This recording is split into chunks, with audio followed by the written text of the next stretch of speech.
আজ 17ই মে world hypertension day. কোন পেশেন্টকে আমরা বলবো যে তার হাইপারটেনশন অর্থাৎ উচ্চ রক্তচাপ, হাই ব্লাড প্রেশার আছে, যাদের বিপি 140/90 বেশি হয়ে যাবে, সেক্ষেত্রে মেডিকেশনের প্রয়োজন আছে এবং তার লাইফস্টাইলেও কিছু পরিবর্তন দরকার পড়ে। এবার সমস্যাটা যেখানে হয় যে অর্ধেক মানুষ জানতেই পারেন না যে তাদের হাইপারটেনশন আছে, কারণ এটার কোনো প্রাইমারি সিমটমস নেই সেই অর্থে যে বাইরে থেকে দেখে বোঝা যাবে, যদি না কেউ রেগুলার বিপি মনিটরিং করেন। তাহলে যেহেতু আইডেন্টিফাই করতে অনেকটা সময় লাগে, যতক্ষণে পেশেন্ট আইডেন্টিফাই করেন ততক্ষণে অনেকটা দেরি হয়ে যায়, ততক্ষণে সেটা আমাদের বিভিন্ন অর্গ্যানকে ড্যামেজ করতে শুরু করে, যেমন হার্ট, ব্রেন, কিডনি এটসেট্রা।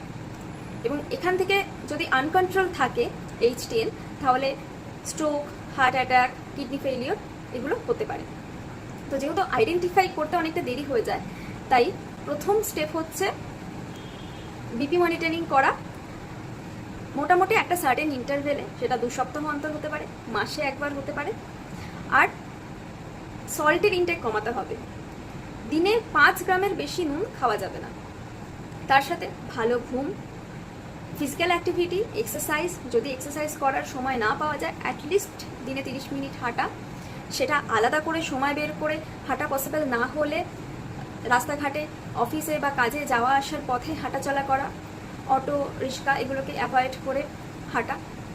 তার সাথে যারা স্মোকিং করেন, অ্যালকোহল ইনটেক করেন, তাদের পুরোপুরি স্মোকিং, অ্যালকোহল এগুলো বন্ধ করে দেওয়া, কারণ তামাকের নিকোটিন সেটা হাইপারটেনশন একটা রিস্ক ফ্যাক্টর। আর তার সাথে হেলদি খাবার খাওয়া। আমাদের এই জেনারেশনে একটা জিনিস কিন্তু খুব কমে আসছে, ভালো করে ঘুমানোর অভ্যেস, মানে ঠিকঠাক পর্যাপ্ত ঘুম এবং সাউন্ড স্লিপ আর ফিজিক্যাল অ্যাক্টিভিটি।